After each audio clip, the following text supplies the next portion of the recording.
I stood beside my husband's grave with our 6-year-old daughter holding my hand as they lowered his coffin into the ground. We cried together that day. I cried for the man I believed was the love of my life, and my daughter cried for the father she thought she would never see again. As we walked away from the cemetery, I truly believed the worst thing that could ever happen to us was already over. I was wrong. 3 months later, while working a night shift at a luxury resort, I saw a man sitting beside a swimming pool drinking champagne with a beautiful young woman. At first, I thought grief was playing tricks on my mind. Then he turned his head and I saw the small scar above his eyebrow. It was my husband. The same husband I had buried. The same husband whose funeral I had attended. The same husband who had left me drowning in $3 million of debt while our daughter cried herself to sleep every night asking when Daddy was coming home.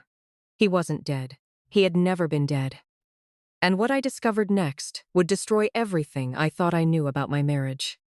Before everything fell apart, I genuinely believed I had a good life. My husband, Daniel, and I had been married for 12 years, and together we were raising our 6-year-old daughter, Lily. We lived in a beautiful house in the suburbs, had family traditions, weekend movie nights, and the kind of ordinary routines people often take for granted. Daniel owned a business and traveled frequently for work, but I never questioned it. I trusted him completely. Looking back now, I realize how little I actually knew about the man I married. At the time, though, I thought we were building a future together. I thought we were one of those families that would survive anything. The day everything changed started like any other Tuesday. Daniel left Harley Morton for what he described as an important business meeting. Before walking out the door, he stopped to kiss Lily goodbye after she reminded him about her dance recital later that week. I wouldn't miss it for the world, he told her. A few hours later, my phone rang. It was a police officer calling about a serious accident on a mountain highway.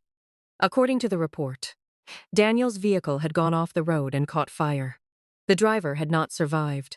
I still remember the feeling of the room spinning around me as I listened. I remember dropping my phone. I remember Lily asking why I was crying. Most of all, I remember realizing that I had no idea how to tell my little girl that her father was gone. The days that followed passed like a nightmare. Family members filled our house, friends brought food, and everyone offered condolences, but none of it felt real. Part of me kept expecting Daniel to walk through the front door and tell us there had been a mistake. Instead, the funeral arrived. I stood beside his coffin, holding Lily's hand, while relatives and friends said their final goodbyes. My daughter cried so hard she could barely speak. She kept asking if Daddy could still hear us, and every question felt like a knife in my chest. When the coffin was finally lowered into the ground, I truly believed I was burying the man I loved. I thought I had just lived through the most painful experience of my life. What I didn't know was that the real nightmare hadn't started yet. After the funeral, I thought the hardest part would be learning how to live without Daniel. I thought my biggest challenge would be helping Lily cope with the loss of her father while somehow finding strength to move forward myself. For a few days, that's exactly what I focused on. Friends and family filled our house with flowers, casseroles, sympathy cards, and endless promises that things would eventually get better. I wanted to believe them. I desperately wanted to believe that if I could survive the grief, everything else would somehow work itself out. Then the phone calls started. The first one came a little over a week after the funeral. A woman from our bank politely informed me that our mortgage payment was overdue. At first, I assumed there had been some kind of mistake. Daniel handled most of our finances, and as far as I knew, we had never missed a payment in our entire marriage. I explained that my husband had recently passed away, and asked if perhaps they had the wrong account. The woman was quiet for a moment before telling me that this wasn't a single missed payment. According to their records, multiple payments had been missed over several months. I remember feeling confused more than anything else. That didn't make sense. Daniel was successful, or at least I thought he was. He drove expensive cars, wore luxury watches, and traveled constantly for business. Our life looked stable from the outside. Nothing about overdue mortgage payments fit the picture I had of my husband. After hanging up, I tried logging into our online banking accounts. The password didn't work, I tried again, then again. Every attempt failed. A knot began forming in my stomach. By the end of that day, 3 more creditors had called. The next day, there were even more. Credit card companies, loan agencies, collection departments. Every conversation raised new questions and provided almost no answers. Finally, I scheduled an appointment at the bank. I walked into that meeting expecting clarification. Instead, I walked out feeling like my entire life had been a lie. The financial advisor pulled up our accounts and Owlsley began explaining what he was seeing. At first I thought there must be some kind of clerical error. Then he started showing me the details. There was the mortgage, then a home equity loan, then another line of credit, then business loans, then personal loans, then credit cards, carrying balances I had never seen before. The deeper he looked, the worse it became. Some accounts were solely in Daniel's name. Others carried both of our names. The advisor eventually stopped talking and simply turned the monitor toward me. I stared at the total amount owed. $2.3 million. I actually laughed at first. Not because it was funny, because my brain refused to accept what I was seeing. I thought maybe I had read it wrong. I asked him to repeat the number. Then I asked again. The answer never changed. My husband had left me with $3 million in debt. I don't remember much about the drive home. I remember sitting in my car outside our house for nearly an hour, staring through the windshield while trying to understand how this could have happened. The man I had loved for 12 years had apparently been living a completely different life behind my back. Over the following weeks, more details emerged. Daniel's business wasn't thriving. It was failing. For years, he had been moving money from one account to another, taking out new loans to cover old ones, and creating the illusion of success, while the entire structure slowly collapsed underneath him. What looked like wealth was actually debt.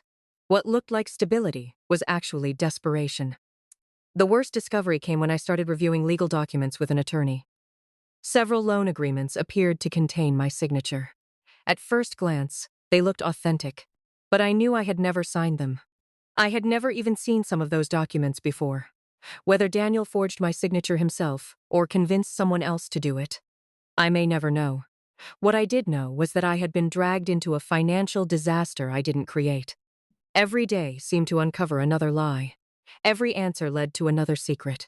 Every document made me question whether I had ever really known the man I married. One evening, after spending hours sorting through bills and legal paperwork, I found myself sitting alone at the kitchen table crying. I didn't even realize Lily had walked into the room until I heard her voice behind me. She looked at the stack of documents spread across the table and then at my face. "Mommy, why are you always sad now?" I immediately wiped away my tears and forced a smile. I told her I was just tired. But the truth was that I wasn't tired.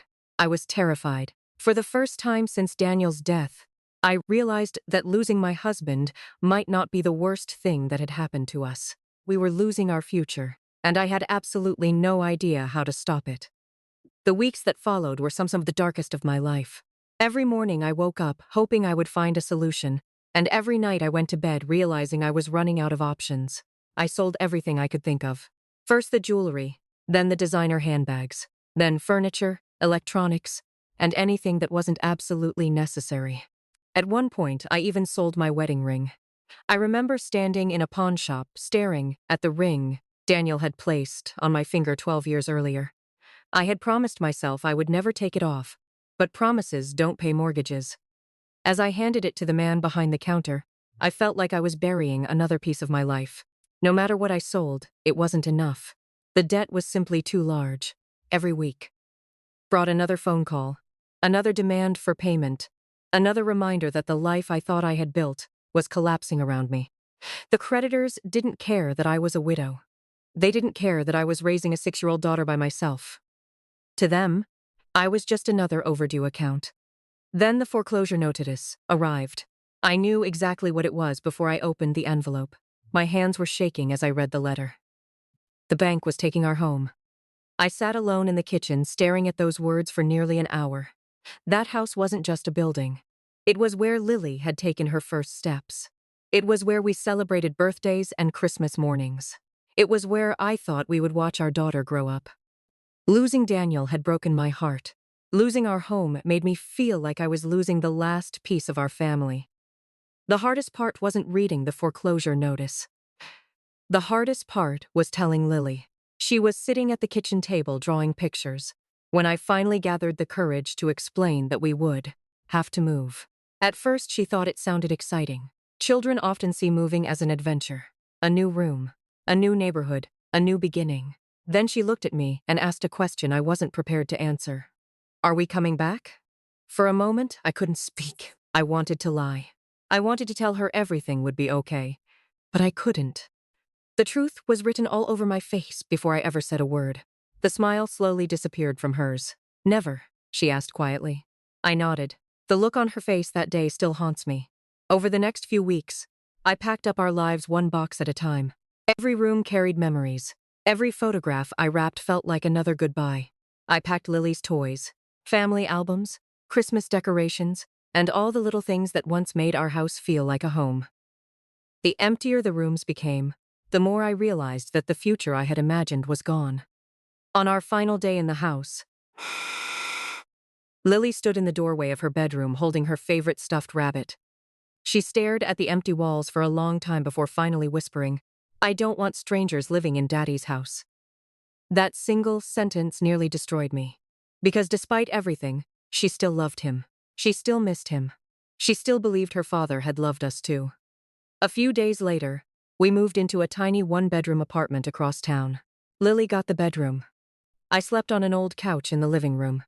The apartment was cramped, outdated, and nothing like the life we once had, but it was all I could afford. The first night after we moved in, I sat alone in the dark, listening to the sounds of traffic outside, and wondering how my life had fallen apart so quickly. I had lost my husband. I had lost my home. I had lost my financial security.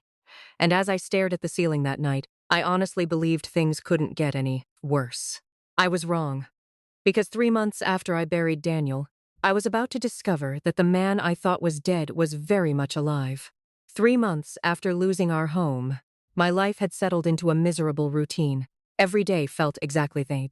I woke up before sunrise, got Lily ready for school, worked my day job, picked her up in the afternoon, helped with homework, made dinner, and then headed to my second job at a luxury resort across town. By the time I came home each night, I was so exhausted that I sometimes fell asleep on the couch without even realizing it. I wasn't living anymore. I was surviving.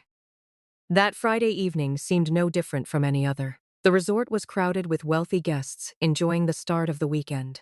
People laughed beside the pool, servers carried trays of expensive drinks, and music drifted through the warm evening air. I was pushing a cart loaded with fresh towels across the deck when I heard a laugh that immediately caught my attention.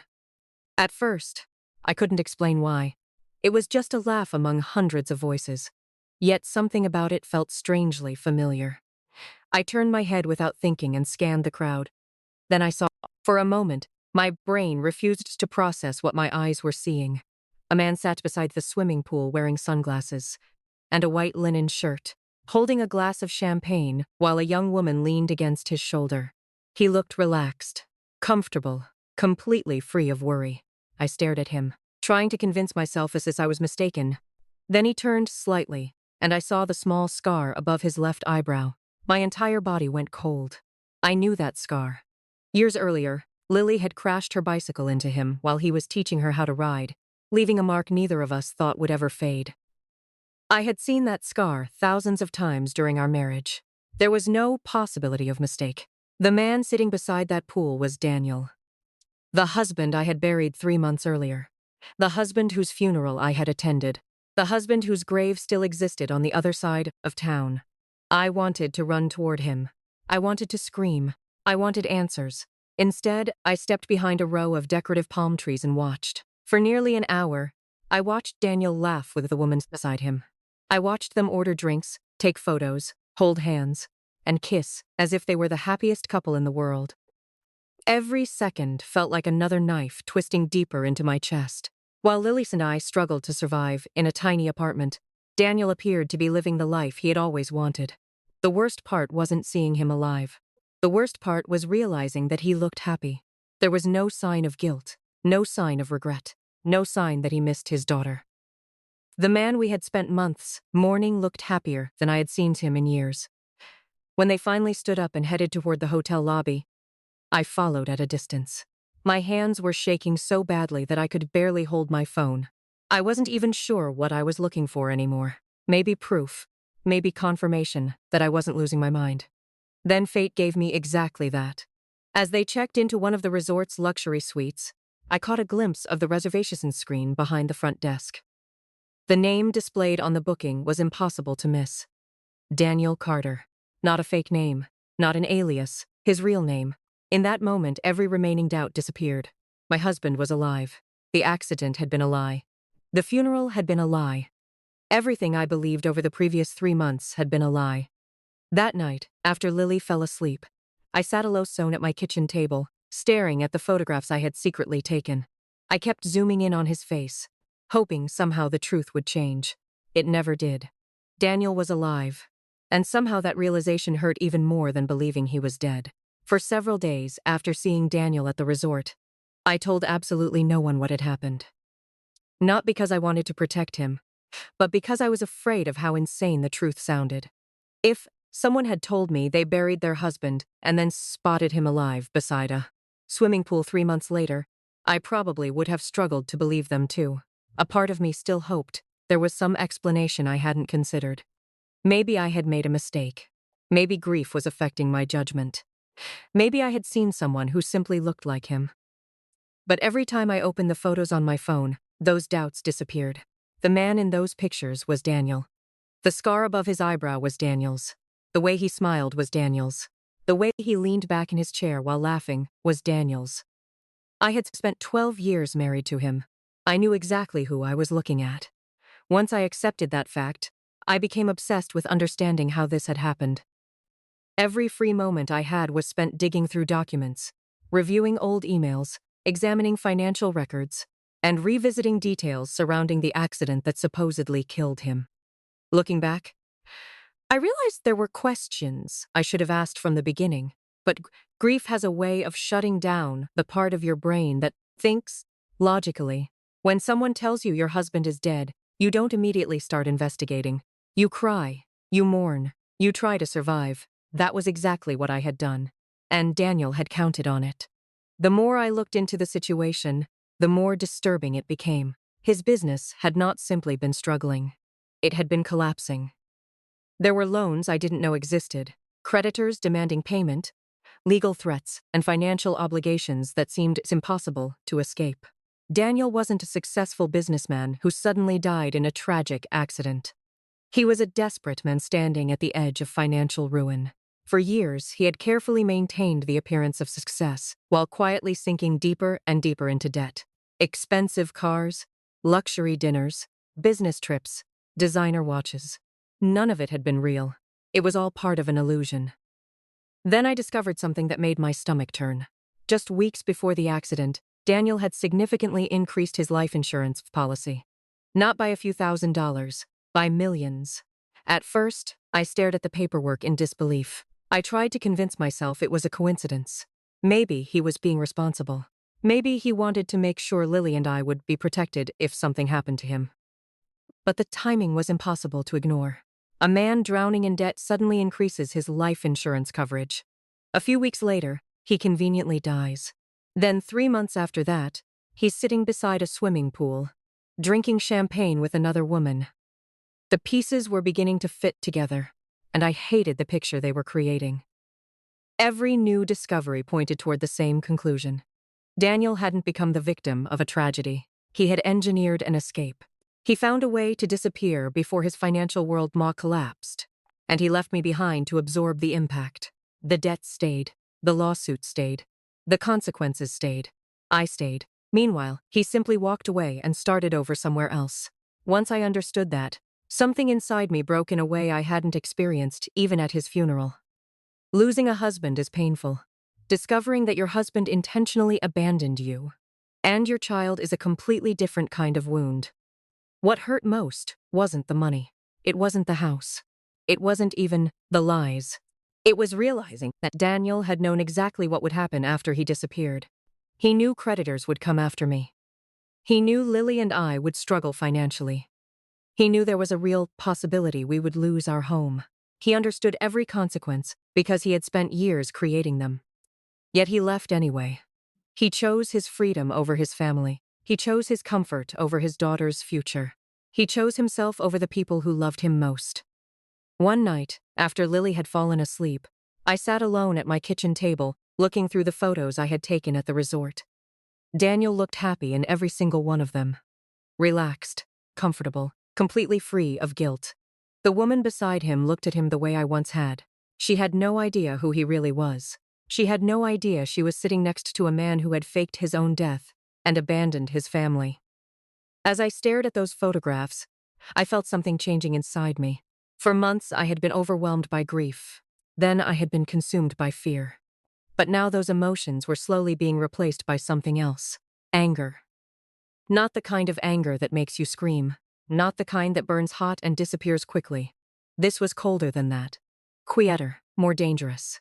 It was the kind of anger that settles deep inside your chest and waits patiently for the right moment. For the first time since Daniel's supposed death, I stopped thinking about survival. I stopped thinking about what I had lost. Instead, I started thinking about the truth. And the truth was simple. My husband wasn't dead, he had escaped, and somehow, I was going to make sure he didn't get away with it forever. What I didn't realize at this time was that proving the truth would be far more difficult than discovering it. Because when I finally decided to tell other people that my dead husband was still alive, almost nobody believed me. The moment I accepted that Daniel was alive, I became convinced that everything would finally make sense. I had photographs. I had seen him with my own eyes. I had proof that the man everyone believed was dead was still walking around, living his life as if nothing had happened. In my mind, all I had to do was show the evidence to the right people, and the nightmare would finally begin to unravel. I couldn't have been more wrong. The next few weeks turned out to be some of the most frustrating and isolating weeks of my entire life. I started with my attorney. After everything that had happened with the debt, he was one of the few professionals I trusted. I brought him the photographs, explained exactly what I had seen, and waited for his reaction. Instead of looking shocked, he looked concerned. Not concerned about Daniel. Concerned about me. He studied the pictures for several minutes before gently suggesting that grief can sometimes affect a person's judgment. He wasn't rude about it. In fact, he was trying to be kind. That somehow made it worse. He genuinely believed I was struggling to accept my husband's death. When I insisted that the man in the photographs was Daniel, he simply asked whether I had considered hiring a therapist to help process my trauma. I left his office feeling humiliated. After that, I contacted the authorities. I expected at least some level of interest. A supposedly dead man walking around under his real name seemed like something worth investigating. Instead, I was treated like a widow who couldn't let go. The officer I spoke with listened politely, reviewed the information I provided, and explained that extraordinary claims require extraordinary evidence. The official records showed that Daniel Carter had died in an accident. The death certificate existed. The case had been closed. The funeral had taken place. From their perspective, I was asking them to believe that a dead man had somehow returned from the grave. The photographs weren't enough. My testimony wasn't enough. Nothing I said seemed capable of overcoming the mountain of paperwork supporting the official story. The more I pushed, the worse things became. Friends started looking at me differently. Family members exchanged worried glances whenever I brought up Daniel. A few people gently suggested that I needed rest. Others recommended counseling. One person actually told me that what I was experiencing sounded like a stage of grief. Every conversation left me feeling more alone. I wasn't imagining things. I wasn't confused. I wasn't having some emotional breakdown. Yet somehow I seemed to be the only person who could see the truth standing right in front of me. The worst moment came when I overheard two relatives talking about me after a family gathering. They thought I had already left the room. One of them quietly said she was worried I wasn't handling Daniel's death very well. The other replied that maybe all the stress from losing the house and raising Lily alone had finally become too much. I remember standing there frozen, listening to people who supposedly cared about me question my sanity. In that moment, I realized something terrifying. Not only had Daniel abandoned me, but his plan had been so effective that anyone who tried to expose him looked crazy. For a while, I began questioning myself. Late at night, after Lily had gone to sleep, I would stare at the photographs on my phone and wonder if everyone else's was right. Maybe I was desperate for answers. Maybe I wanted someone to blame. Maybe my grief had created a story that wasn't real. But every time those doubts appeared, I looked at Daniel's face. The scar, the smile, the way he held himself, the details were undeniable. I knew my husband. I knew exactly what I had seen. The problem wasn't that I lacked proof. The problem was that nobody wanted to believe the truth. Eventually, I stopped trying to convince people. I stopped calling. I stopped explaining. I stopped begging others to see what was obvious to me. If there was one thing Daniel had always underestimated during our marriage, it was my ability to adapt. He thought I would spend the rest of my life drowning in grief and debt. He thought I would remain trapped in the wreckage he left behind. What he never considered was that every rejection, every dismissals, and every person who doubted me was slowly teaching me a lesson. If I wanted justice, nobody was going to hand it to me. If I wanted the truth exposed, nobody was going to do the work for me. And if I wanted Daniel to pay for what he had done, I would eventually have to make that happen myself. That realization marked the lowest point of my journey. I had lost my husband, lost my home, lost my financial security, and now I had lost the confidence of almost everyone around me. I was completely alone, but sometimes rock bottom gives you something that success never can. Clarity. And for the first time since Daniel's supposed death, I finally understood what I needed to do. I wasn't going to spend the rest of my life chasing him. I wasn't going to waste years trying to convince people who didn't want to listen. Instead, I was going to disappear from his world completely, rebuild my life from the ground up, and become someone he would never see coming. After months of trying to convince people that Daniel was alive, I finally stopped. Not because I had given up on the truth, but because I had realized something important. Every ounce of energy I spent chasing him was energy I wasn't spending on myself or my daughter. Daniel had already stolen enough from us. He had stolen our home, our financial security, and the future I thought we were building together. I wasn't going to let him steal my remaining years as well. One night, after Lily had gone to sleep, I sat alone in our tiny apartment, looking around at everything we had lost. The walls were thin, the furniture was old, and the future looked uncertain. Yet for the first time in a very long time, I felt calm. The anger was still there, but it had changed. It was no longer the desperate anger of a victim. It was becoming something else, something focused. That night, I made a decision that would change the course of my life. I was going to stop thinking about Daniel. I wasn't going to call the police again. I wasn't going to hire investigators. I wasn't going to spend my nights searching for him online or replaying his betrayal in my head. Instead, I was going to focus on the one thing I could control: myself. The truth was painful, but it was also liberating. I couldn't change what Daniel had done. I couldn't force people to believe me. I couldn't erase the debt or bring back the years we had lost, but I could decide who I would become next. The following months were brutal. I worked more hours than I thought were physically possible. I took courses at night after Lily went to bed. I learned new skills, accepted additional responsibilities, and said yes to opportunities that terrified me. There were days when I felt completely exhausted, and nights when I cried from frustration because progress seemed impossibly slow. But every time I thought about quitting, I remembered Daniel sitting beside that swimming pool, smiling as if none of us existed. I remembered Lily crying after we lost our house. I remembered all the people who thought I was crazy. Those memories became fuel. Slowly things began to change. Not dramatically at first. A better position at work. A slightly larger paycheck. A professional certification. A new contact. A new opportunity. Small victories that didn't look like much on their own, but started adding up over time. For the first time since the funeral, I stopped measuring my life by what I had lost and started measuring it by what I was building. The more I focused on creating a future, the less power Daniel seemed to have over my present. The biggest reason I kept moving forward was Lily. As the years passed, I watched her grow from a little girl into a young woman. She never stopped missing the father she thought had died, but she also never stopped believing in me. Every achievement she earned, every challenge she overcame, reminded me why I couldn't afford to stay trapped in the past. I wasn't rebuilding my life solely for revenge. I was rebuilding it because my daughter deserved a future that wasn't defined by her father's choices. Eventually, I stopped thinking of myself as a victim altogether. Victims wait for someone to save them. Victims wait for justice to arrive. Victims spend their lives staring backward. I couldn't do that anymore. The woman who had stood crying beside Daniel's grave gone. The woman who lost her home was gone. The woman who begged others to believe her was gone. In her place was someone stronger, wiser, and far more determined than I had ever been before. I didn't know what Daniel was doing. I didn't know where he was living, or whether he ever thought about us. For the first time, I genuinely didn't care. My goal was no longer to catch him.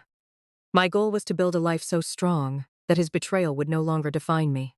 And somewhere deep inside, I made myself a promise. One day, if our paths ever crossed again, he would not find the broken woman he abandoned. He would find someone he could never have imagined. Someone stronger than him. Someone more successful than him. Someone completely beyond his reach. 7 years passed faster than I ever thought possible. Looking back, those years feel like a blur of early mornings, late nights, hard decisions, and countless sacrifices. There was no magical moment when my life suddenly changed. No lucky break that solved everything overnight. What happened instead was far less exciting and far more difficult. Day after day, year after year, I kept showing up. I kept working. I kept learning. I kept moving forward, even when progress felt painfully slow. While most people only notice success once it becomes visible, they rarely see the thousands of ordinary days that made it possible. The small opportunities eventually became bigger ones. The additional certifications led to promotions. Promotions led to leadership roles. Leadership roles opened doors I never imagined would be available to someone like me.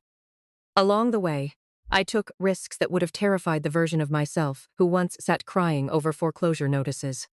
Some worked, some failed, but every lesson pushed me forward. By the time 7 years had passed, I was no longer working 2 jobs just to survive.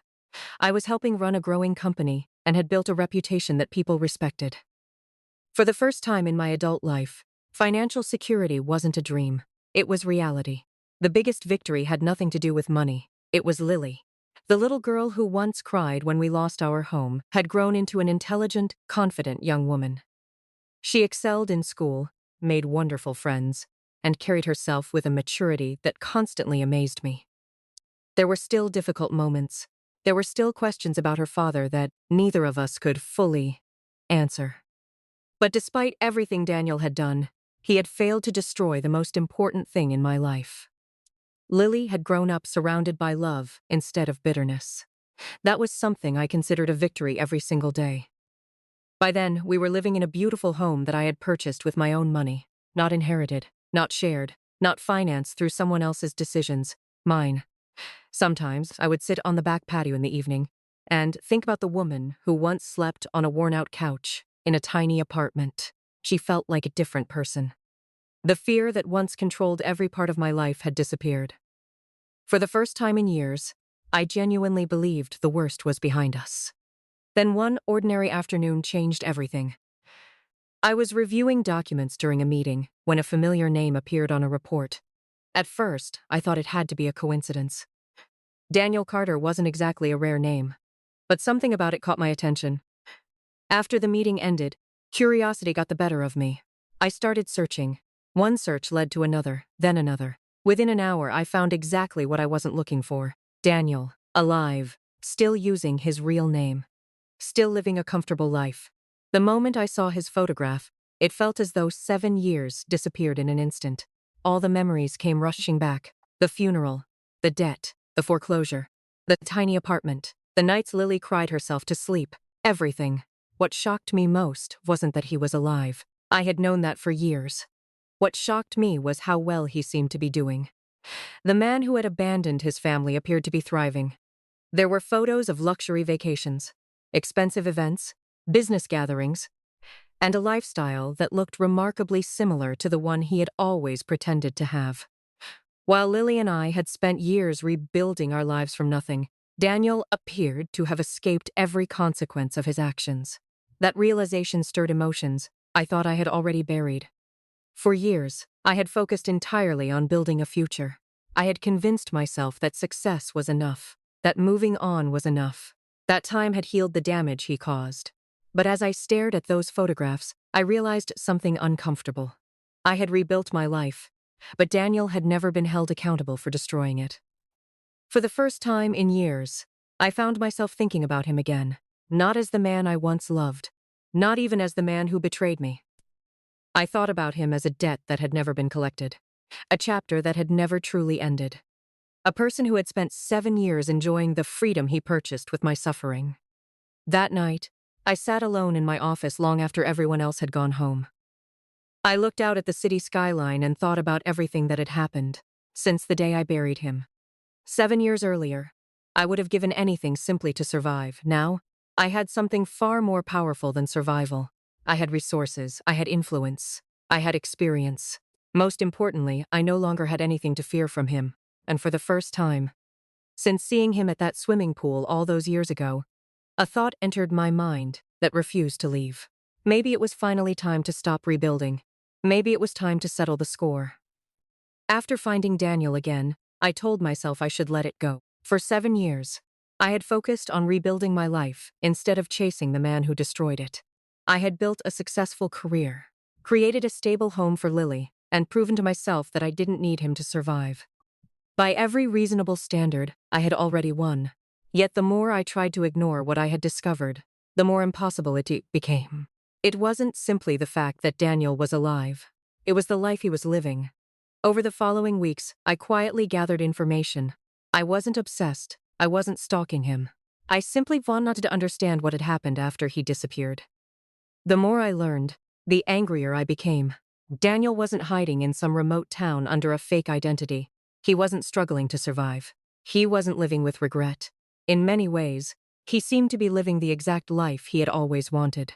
There were photographs of luxury vacations, expensive restaurants, charity galas, private events, and exclusive business functions. The same man who left me buried beneath millions of dollars in debt was now presenting himself as a respected businessman once again. What made it even worse was realizing how much of that life had been built on the damage he left behind. While Lily and I were losing our home, Daniel was building a new one.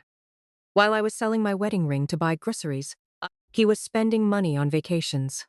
While our daughter cried herself to sleep, wondering why her father was gone, he was posting smiling photographs with people who believed whatever story he had told them. Every image felt like an insult. Every success felt stolen. One evening, I found myself staring at an old photograph of Lily when she was 6 years old. It had been taken shortly before Daniel's supposed death. She was standing in our backyard holding a trophy from her dance recital, smiling so proudly that she could barely contain herself. I remembered the tears that came later when she had to quit those classes because I couldn't afford them anymore. I remembered telling her we had to leave our home. I remembered watching her try to be brave when she was far too young to carry that kind of burden. As those memories resurfaced, something became painfully clear. Daniel hadn't simply abandoned me. He had stolen years from his own daughter. That realization changed everything.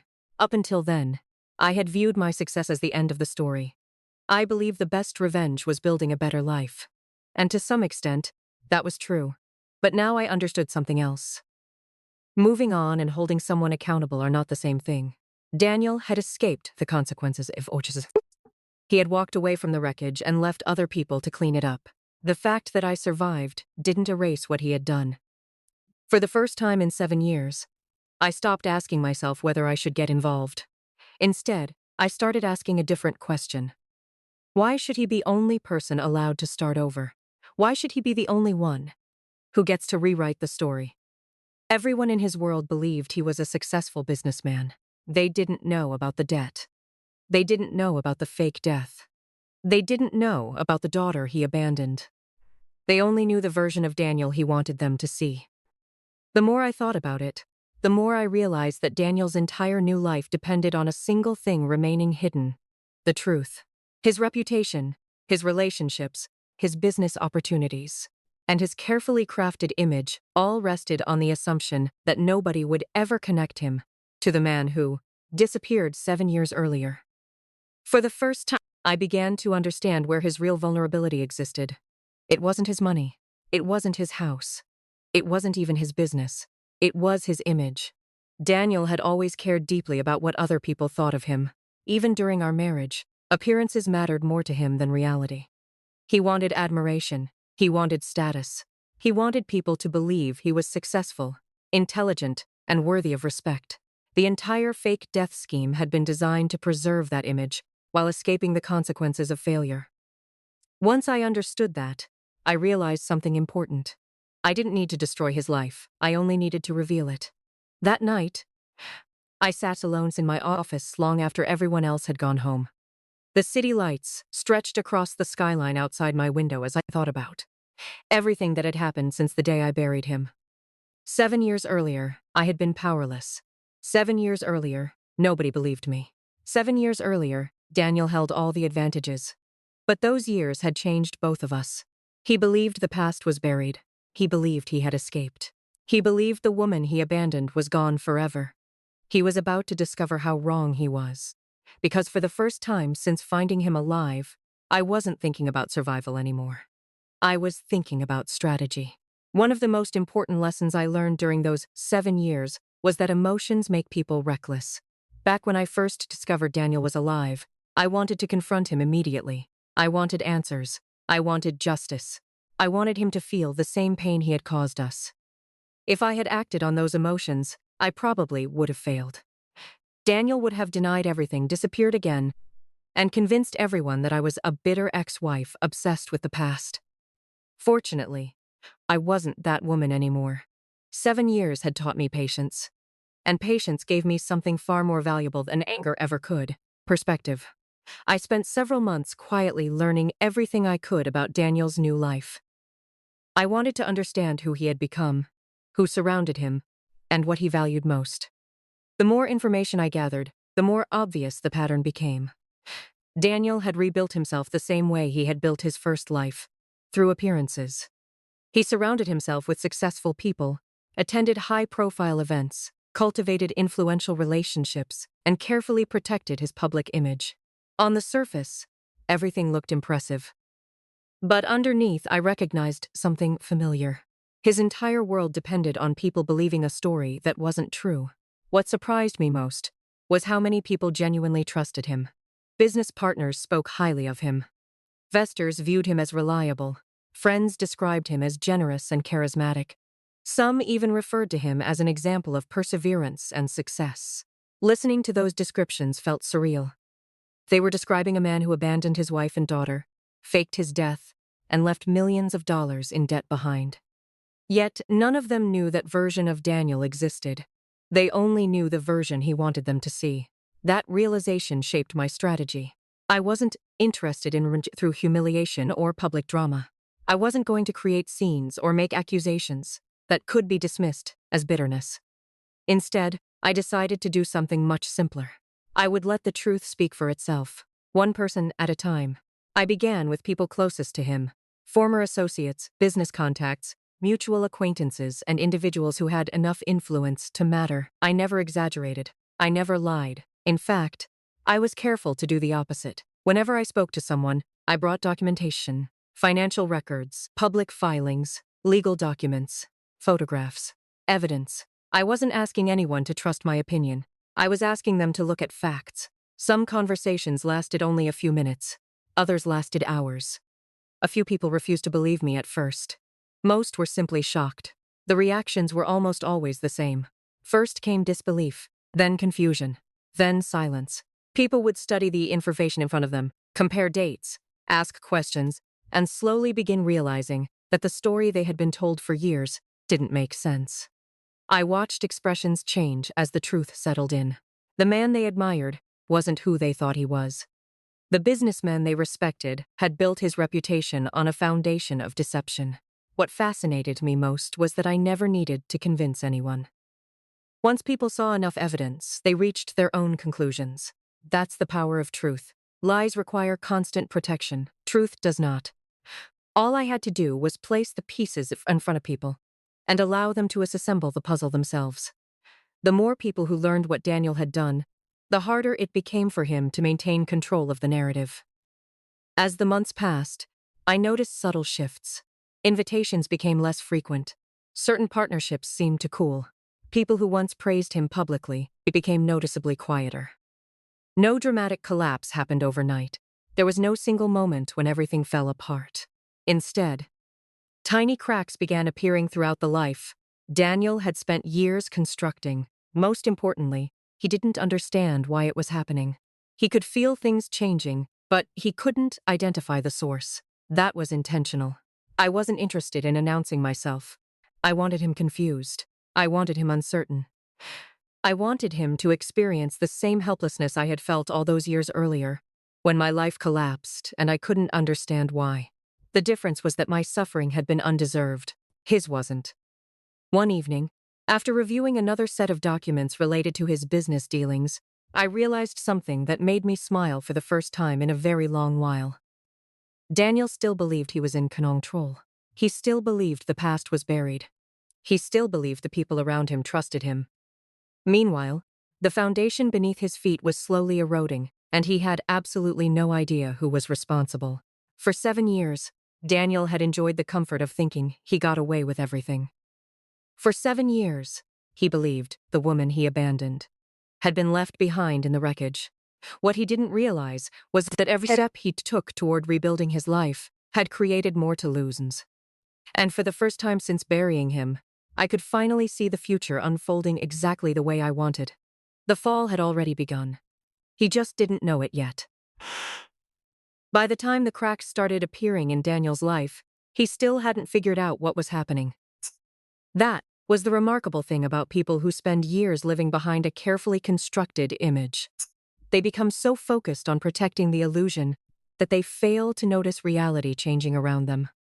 From the outside, his life still looked impressive. He still attended events, posted photographs, and carried himself with the confidence of a successful man. But underneath that polished surface, things were beginning to shift. People were asking questions. Conversations were becoming uncomfortable. Trust was slowly disappearing. And nowhere was that change more visible than in his relationship with the woman who had been standing beside him all those years. I had spent a long time debating whether I should contact her. Part of me wanted nothing to do with her. For years, she had represented everything I lost. Whenever I thought about Daniel sitting beside that swimming pool, she was part of the image that haunted me. But as I learned more about her, something unexpected happened. I realized she wasn't the villain in my story. She wasn't the person who abandoned me. She wasn't the person who left Lily without a father. She wasn't the person who faked a death and walked away from millions of dollars in debt. Daniel was. The more information I uncovered, the more convinced I became that she had spent years believing the same lies everyone else believed. When I finally reached out to her, I did so carefully. There were no threats, no accusations, no emotional confrontations. I simply asked for a conversation. At first, she was skeptical. I can't blame her for that. From her perspective, I was a woman connected to a past she knew very little about. But eventually, curiosity won. We met privately, and for the first time, I sat across from the woman who had unknowingly become part of the life Daniel built after abandoning ours. What happened during that conversation wasn't dramatic. There was no shouting, no scene, no argument. In fact, the entire meeting was surprisingly quiet. I brought documents, photographs, financial records, evidence. Then I let her read. For nearly an hour, she barely spoke. She simply moved from one document to the next, slowly piecing together a reality she had never imagined. Every few minutes, she would stop and ask a question. I answered honestly. Sometimes she stared at a page for several minutes before continuing. Sometimes she simply sat in silence. The moment everything changed came when she looked at a photograph of Lily. It was an old picture taken shortly before Daniel's supposed death. Lily was smiling, standing in front of our old house, completely unaware that her entire world was about to collapse. The woman sitting across from me stared at that photograph for a very long time. Then she quietly asked one question. She was his daughter? I nodded. That was the moment I saw the truth hit her.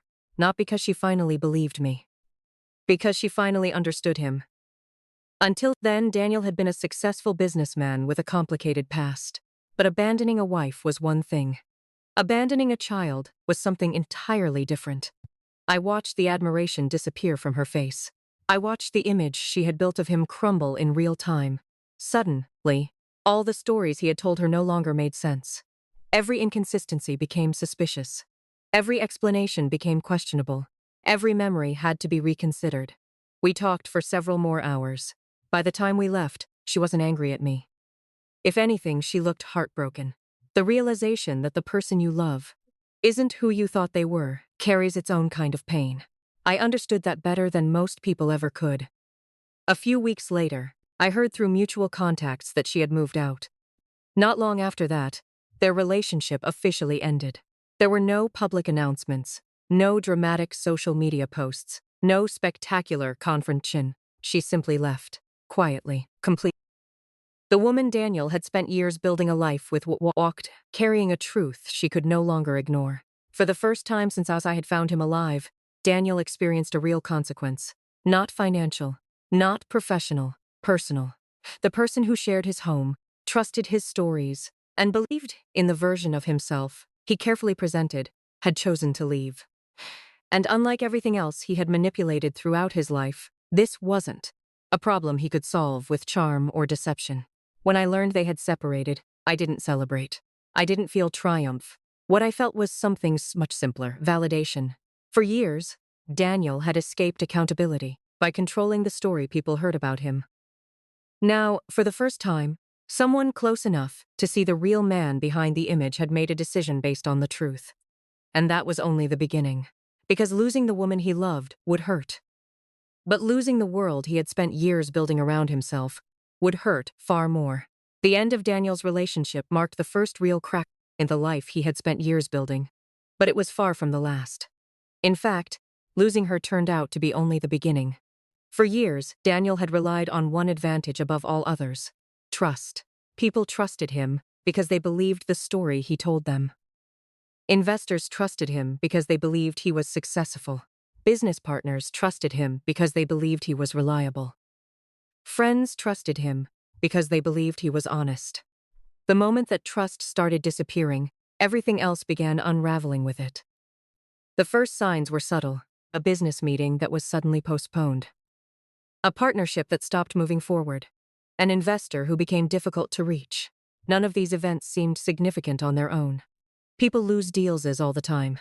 Business relationships change. Opportunities come and go. But when enough of those small setbacks happen in a short period of time, they stop looking like coincidences. They start looking like a pattern. Daniel could feel that pattern developing, even if he didn't fully understand it yet. The truth has a strange way of traveling.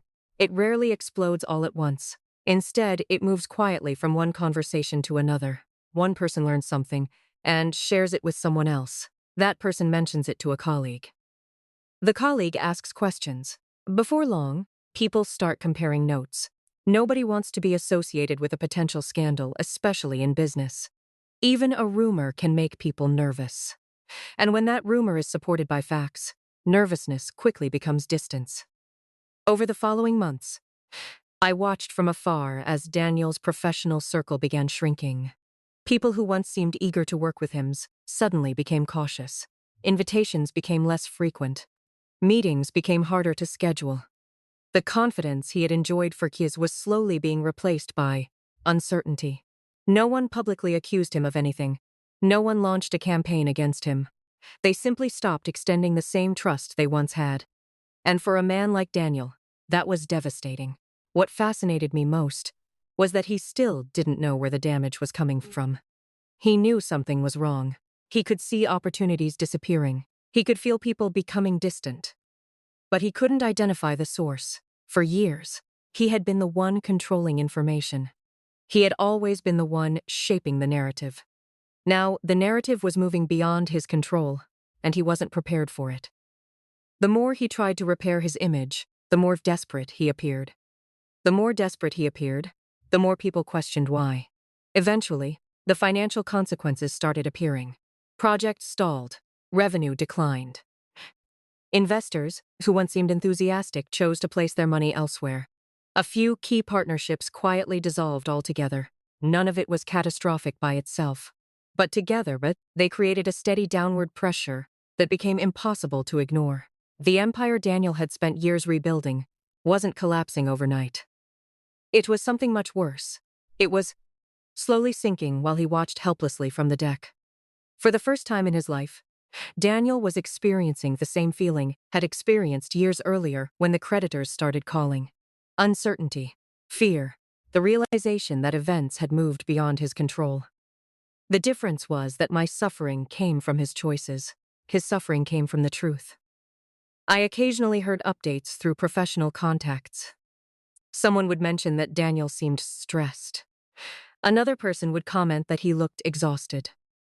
Someone else would casually note that he hadn't attended an event where he normally would have been front and center. Small observations, tiny details, yet together they painted a very clear picture. The confident man I had seen beside that swimming pool a year earlier was beginning to disappear.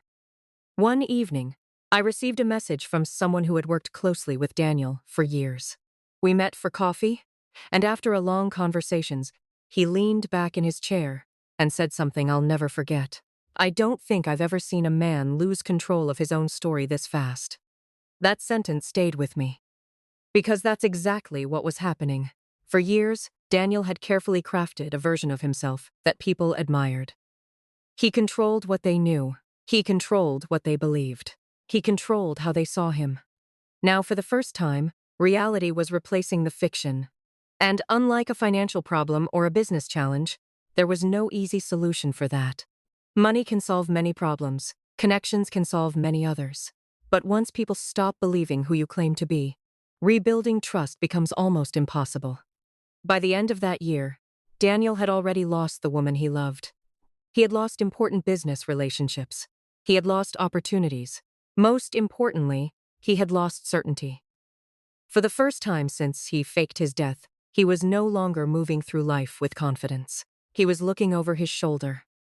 And the worst part for him was that he still hadn't figured out who was responsible. I had spent 7 years rebuilding my life after he destroyed it. Now, for the first time, he was beginning to understand what it felt like to watch a carefully built world slowly fall apart. And I wasn't finished yet. By the time Daniel's business relationships began falling apart, most people would have assumed I had already achieved what I wanted. He had lost the woman he loved. His reputation was weakening. Important opportunities were disappearing. His carefully rebuilt world was showing visible cracks. 7 years earlier, I would have thought that was enough. 7 years earlier, I would have celebrated every setback he experienced. But something had changed over the years. I had spent so much time learning who Daniel truly was that I finally understood some things I never saw during our marriage. Money was never the thing he loved most. Most people assumed Daniel was motivated by wealth because he constantly chased it. I used to believe that too. But looking back, I realized money was only a tool. What he truly craved was admiration. He wanted people to look at him and see success. He wanted respect. He wanted status. He wanted to be the person everyone envied when he walked into a room. The expensive cars, luxury vacations, designer clothes, and business achievements were never the goal. They were props in a performance. Daniel didn't just want to be successful. He wanted to be seen as successful. Once I understood that, I realized exactly where his greatest weakness existed. The financial losses hurt him. The failed relationships hurt him. But neither of those things touched the core of who he was. What terrified him most was the possibility that people would see the real man behind the image. And that was exactly what was beginning to happen. Over the following months, I watched something remarkable unfold. People weren't merely distancing themselves from Daniel anymore. They were questioning him. Salvations that once filled him with admiration became uncomfortable. Invitations became rare. Compliments disappeared. The unquestioned respect he had enjoyed for years slowly turned into skepticism. For the first time in his life, Daniel couldn't rely on charm to control the room. The stories I heard from mutual contacts became increasingly revealing. Someone mentioned that Daniel seemed unusually defensive during meetings. Another said he had become obsessed with correcting minor rumors. Others noticed that he constantly tried to explain himself, even when nobody had asked for an explanation. It was as though he could feel his image slipping away and was desperately trying to hold it together. What made this situation almost tragic was that he still didn't fully understand the problem. Daniel believed he was fighting a reputation issue. In reality, he was fighting reality itself. The image he had built depended entirely on people not knowing who he really was. Once enough people learned the truth, the illusion became impossible to maintain. No amount of confidence could change that. One evening, I attended a charity event where Daniel happened to be present. It was the first time he had seen him in person in years. I stayed far enough away that he never noticed me. Instead, I simply observed. What I saw shocked me. The man standing across the room looked older, tired, smaller somehow. Not physically smaller, but diminished. The confidence that once seemed effortless now felt forced. He smiled constantly, yet none of the smiles reached his eyes. He moved from conversation to conversation, trying to maintain the image he had spent years creating. But something was different. People were polite, respectful even. Yet the admiration was gone, and Daniel knew it. You could see it every time a conversation ended too quickly.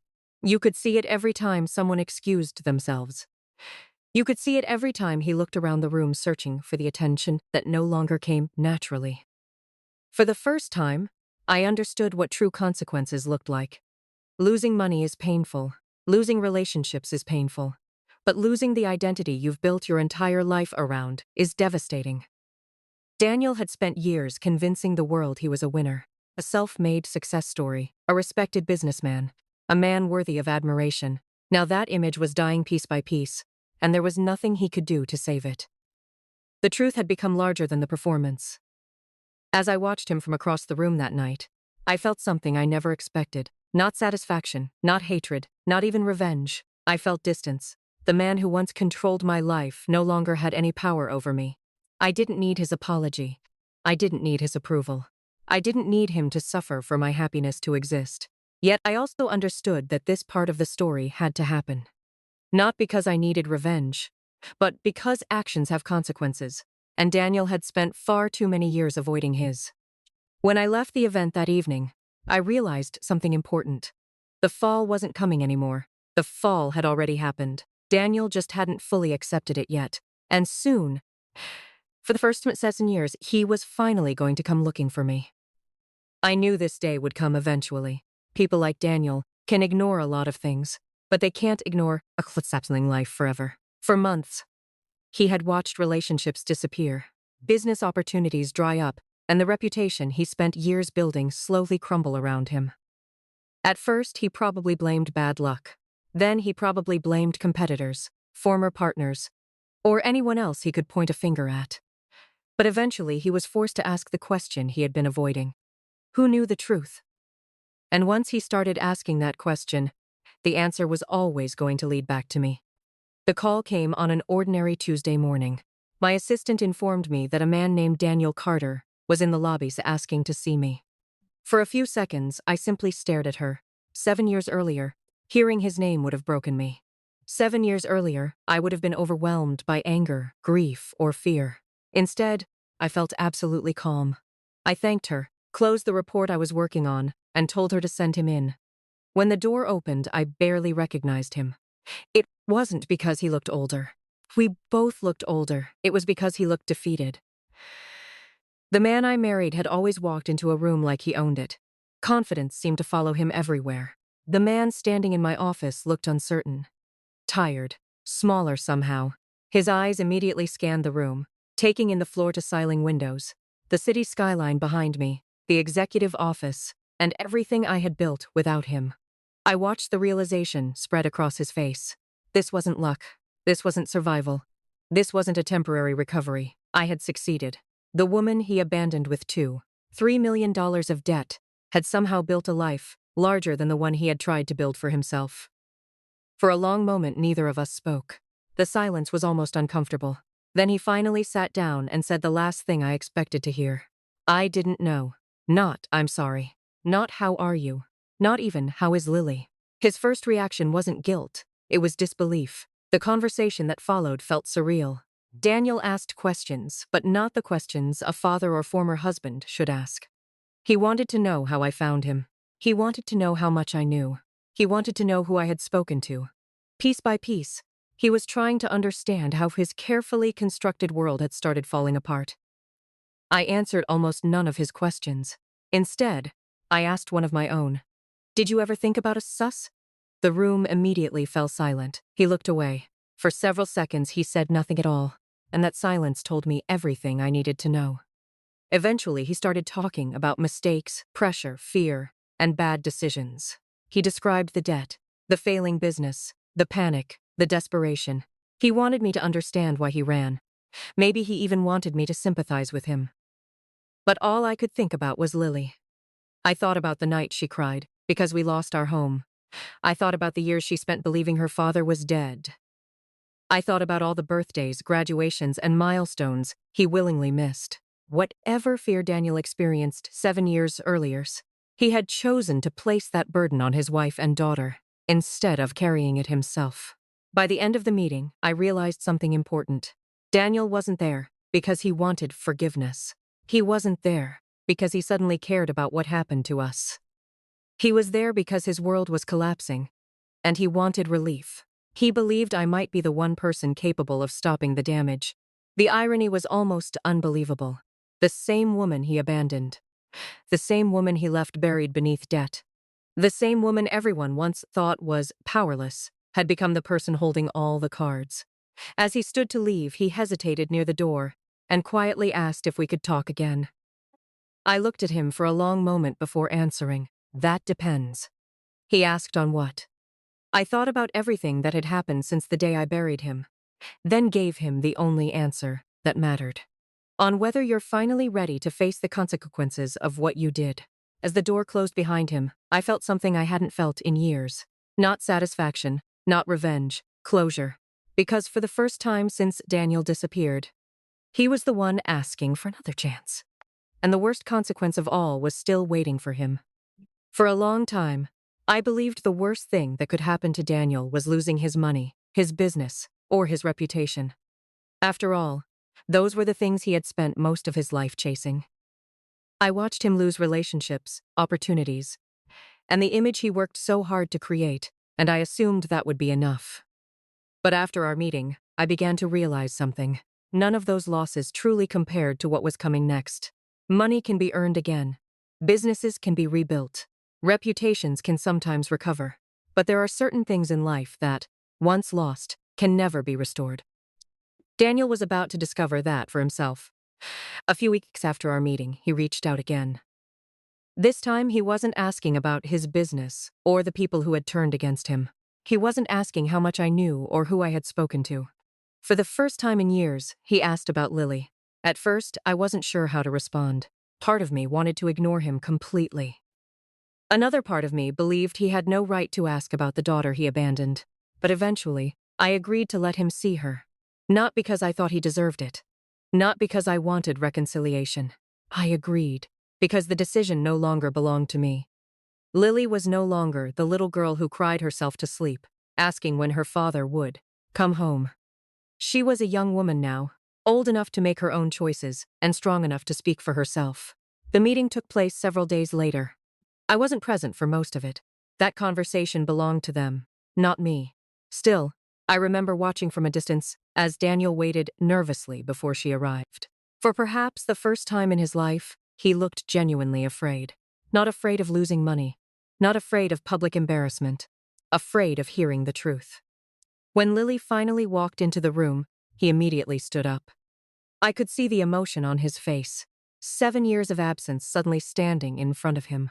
7 years of missed birthdays, missed holidays, missed school events, missed memories. He started speaking almost immediately. Apologies, regrets, explanations, promises. He told her he had made mistakes. He told her he wished he could change the past.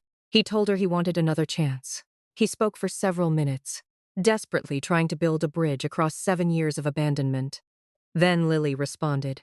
She didn't yell. She didn't cry. She didn't insult him. In many ways, that made it far more painful. She simply looked at him and said, "You stopped being my father the day you chose money over us. That was it. One sentence. One calm, honest sentence. Yet it hit harder than anything else ever could have. Because it was true.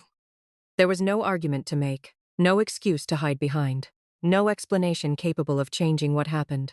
Daniel could blame fear, pressure, debt, bad decisions, or desperation.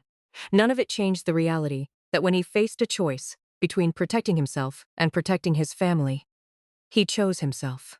And the daughter he abandoned understood that better than anyone. Later that evening, after Lily came home, she told me very little about the conversation. She didn't seem angry. She didn't seem emotional.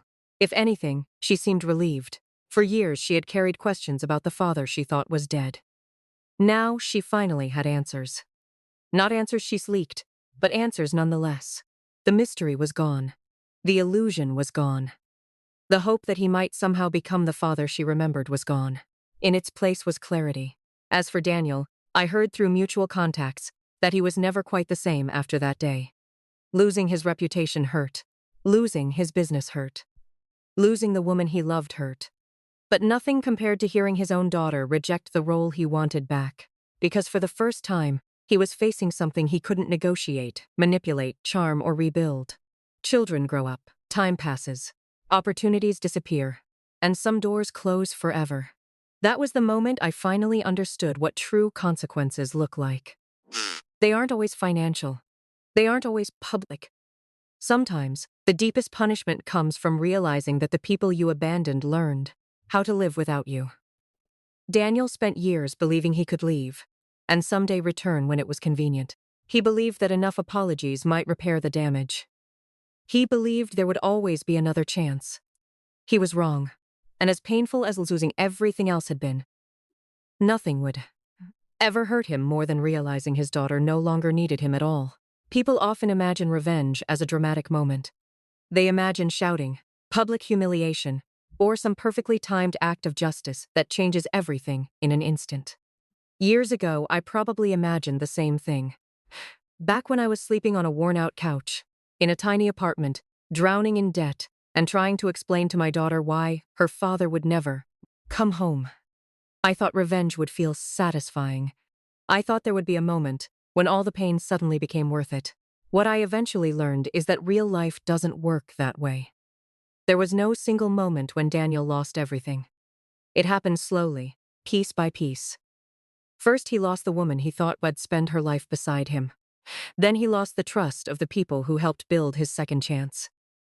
Then he lost the reputation he had spent years protecting.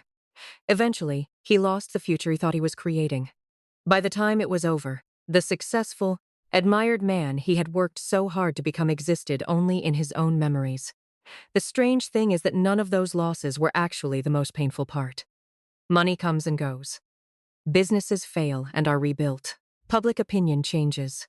The real punishment arrived the day he realized there were things he could never recover. He could never get back the years he missed with Lily. He could never attend the school events, birthdays, graduations, and ordinary moments that make up a childhood. He could never erase the nights she cried herself to sleep, believing her father was dead. He could never go back and become the man she needed when she was 6 years old and terrified. Most importantly, he could never rebuild the bond he willingly destroyed. By the time he finally wanted to be a father again, she no longer needed one. She had already grown up. She had already learned how to live without him, and that reality followed him everywhere. As for me, I eventually stopped thinking about revenge altogether. The truth is that I won long before Daniel lost. I won the day I refused to give up after losing our home. I won every time I kept moving forward when life became difficult. I won when Lily grew into an incredible young woman despite everything we endured. I won when I built a life that no longer depended on the man who abandoned us. Years earlier, Daniel believed he was escaping a disaster. What he didn't understand was that he was abandoning the best things he would ever have. The life he wanted was never the one he built after he disappeared. It was the family he left behind. By the time he finally understood that, it was too late. The woman he once thought couldn't survive without him had become stronger than he ever imagined. The daughter he abandoned had become someone he could no longer reach. And the man who spent years running from consequences was forced to spend the rest of his life living with them. In the end, Daniel didn't lose because of anything I did. He lost because one day, he chose money over the people who loved him most. Everything that happened afterward was simply the bill finally coming due.